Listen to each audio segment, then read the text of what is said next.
Day in life. Alright, I say I wake up fairly early, hop on my bike, go down, get a Cuban coffee from Five Brothers. I think they have the best coffee in Key West. Ride back, get started on my spear guns, and once I get hungry, I'll make some breakfast and just keep going throughout the day until I'm done. And maybe if the weather's nice, I'll hop on my boat and go test out some of my products.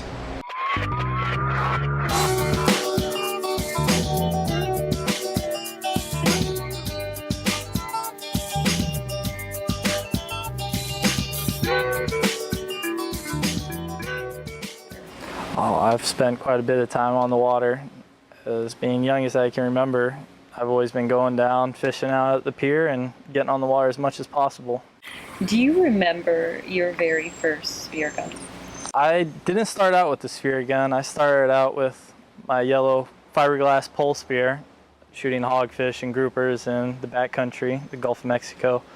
And my first spear gun was actually given to me by Bill Spotswood. It was a 24-inch AB Biller spear gun, and I actually, with the help of my mother, carved a barracuda into that gun when I was 12 years old, I believe, with a piece of abalone for the eye, and I used that gun for quite a while before I passed it on to the next young conch.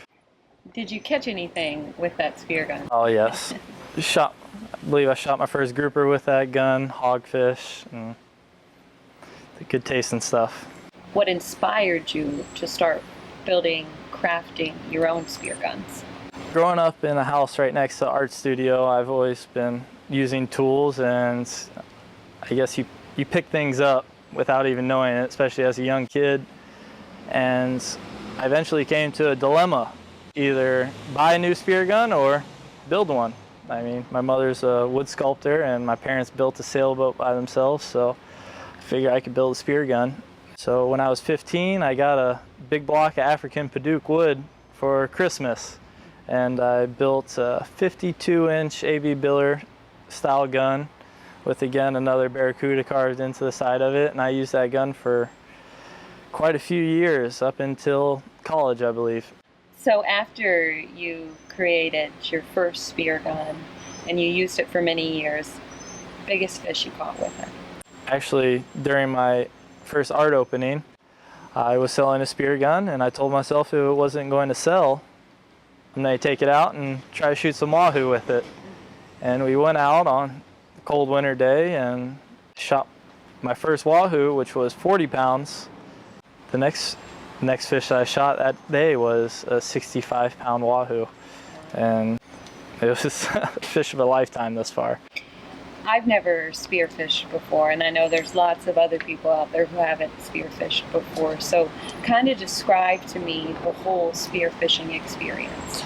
There's two ways you can spearfish. You can spearfish with scuba tanks, or you can free dive. I prefer free diving. You don't have a big BC or tank behind you and no bubbles.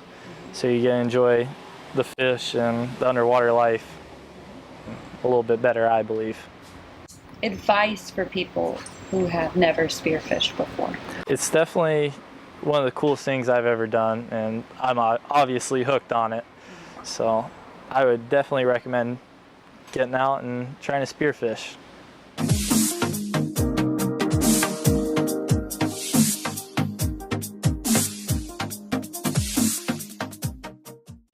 Tell us about Triple C Spear Guns.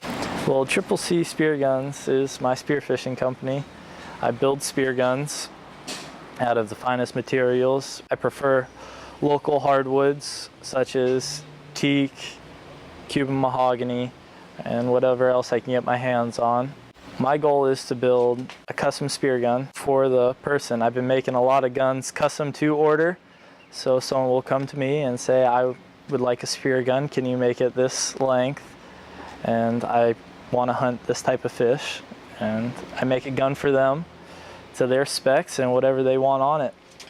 What makes your guns different than other spear guns? I couldn't stand the plastic parts on spear guns. It's just, it bothered me. My mother's an artist, I guess it's my taste, but having a plastic part that can get scratched up didn't appeal to me. So I build my guns all out of wood and metal, nothing but the finest parts. I use Neptonics trigger mechanisms, stainless steel, aluminum handle, and I make teak sidings for these handles. And the response so far with Triple C? I keep putting them up to the test, and they keep proving the ability to land big fish. People have been liking them, I've been selling them, and it's been nice. And I get to go out in the water a lot. What's next for Triple C? What do you want to see happen with all of your spear guns, with your business? Just try to get as many guns out as I can and keep building quality products to land big fish.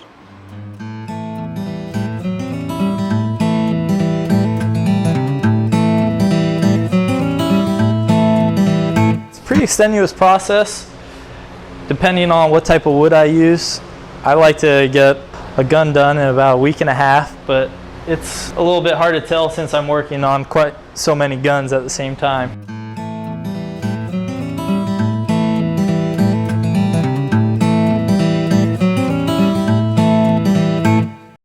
This gun right here is being made for one of the best charter fisherman captains in Key West right now for wahoo season.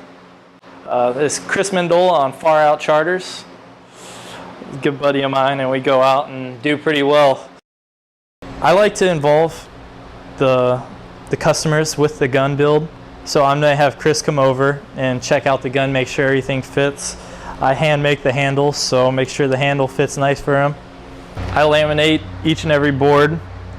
This gun right here, it's 4 boards laminated together of teak, the best wood for spear guns because it's a very oily wood, it's closed grain, and it handles the marine environment very well. From there, I join it and plane it. I use an oil finish on it and hand fit each and every part that fit really well. I also have been pouring my own tracks so that the shaft can glide through there. I also use Mori shafts, which are known to be the best spear shaft pretty much on the market. They're hand welded shark fin tabs, and they shoot very accurately.